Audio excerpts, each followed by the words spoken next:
হুগলি জেলা কংগ্রেস কমিটির ওবিসি বিভাগের উদ্যোগে ব্যান্ডেল এলাকায় এক সাংগঠনিক সভার আয়োজন করা হয়।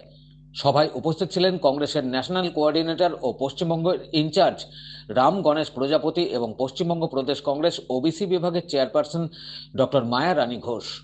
সভায় রাম গণেশ প্রজাপতি বলেন, রাহুল গান্ধীর নির্দেশেই তিনি পশ্চিমবঙ্গে দলকে আরো শক্তিশালী করার কাজে নিয়োজিত রয়েছেন। তার বক্তব্যে দেশের মানুষের স্বার্থে লড়াই করছেন একমাত্র রাহুল গান্ধী এবং দেশকে পিছনের দিকে ঠেলে দিচ্ছে বিজেপি। সাধারণ মানুষের কাছ থেকে কংগ্রেস ক্রমশ সমর্থন পাচ্ছে বলেও তিনি দাবি করেন। পশ্চিমবঙ্গে কংগ্রেস এককভাবে বিধানসভা নির্বাচনে লড়বে। এই প্রসঙ্গে রাম গণেশ প্রজাপতি বলেন, এটি বাংলার মানুষেরই দাবি, সেই কারণেই দল এককভাবে নির্বাচনে লড়ার সিদ্ধান্ত নিয়েছে। তিনি স্পষ্টভাবে বলেন, দেশে মোদির বিকল্প রাহুল গান্ধী। कांग्रेस जो है बहुत मजबूती से आगे बढ़ रही है, जिसका कारण न्याय योद्धा जननायक श्री राहुल गांधी जी हैं। जिस प्रकार से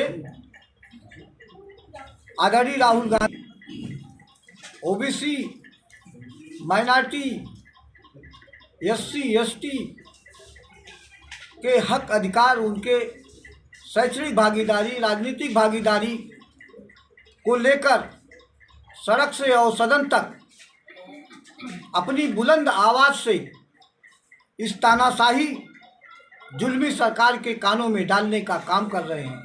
অন্যদিকে ডক্টর মায়ারানী ঘোষ রাজ্য বাজেটকে নির্বাচনী ফান্ডা বলে কটাক্ষ করেন।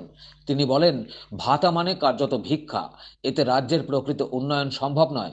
যদি শিল্পের উন্নয়নে জোর দেওয়া হতো তাহলে যুব সমাজকে ভিন রাজ্যে কাজের খোঁজে যেতে হতো না বলেও মন্তব্য করেন তিনি। আপনারা একজন সাধারণ নাগরিক হিসেবে আপনাদের কি মনে হয় এটা কোনো সুস্থ মানুষের পক্ষে, সুস্থ দেশের পক্ষে সুস্থ পরিকল্পনা? মানুষকে ভিক্ষা দেওয়া, ভাতা মানে কি ভিক্ষা দেওয়া? উন্নয়ন কোথায়? শিল্প কোথায়? একটা লোককে আমি তার নিজস্ব কোনো স্বাধীনতা নেই, তাকে আমি ডিম ভাত খাওয়াবো তবে সে খেতে পাবে। তার যদি আজকে ডিম ভাত খেতে না ইচ্ছে করে, মাছ ভাত খেতে ইচ্ছে করে, তার কাছে রোজগারের টাকা নেই, কারণ সরকার তাকে খাওয়াচ্ছে, সরকার তাকে ভাতা দিচ্ছে এবং এই জন্যেই ভাতা দেওয়া হচ্ছে যাতে সরকারকে ভোট দেওয়া হয়। সভায় উপস্থিত কংগ্রেস নেতা মইনুল হক বলেন, রাজ্যের মা ও বোনেদের ভাবতে হবে, নিজেদের এলাকার সাধারণ মানুষ যেখানে ভাঙাচোরা সাইকেলে চলাফেরা করছেন সেখানে কেউ তৃণমূলে যোগ দিয়ে আজ স্করপিও ও বোলেরো গাড়িতে ঘুরে বেড়াচ্ছেন। শুধু 1500 টাকার ভাতায় খুশি থাকলেই চলবে না বলেও তিনি মন্তব্য করেন। ব্যান্ডেল থেকে রাজেশ দেবনাথের রিপোর্ট, খবর নিউজ 6।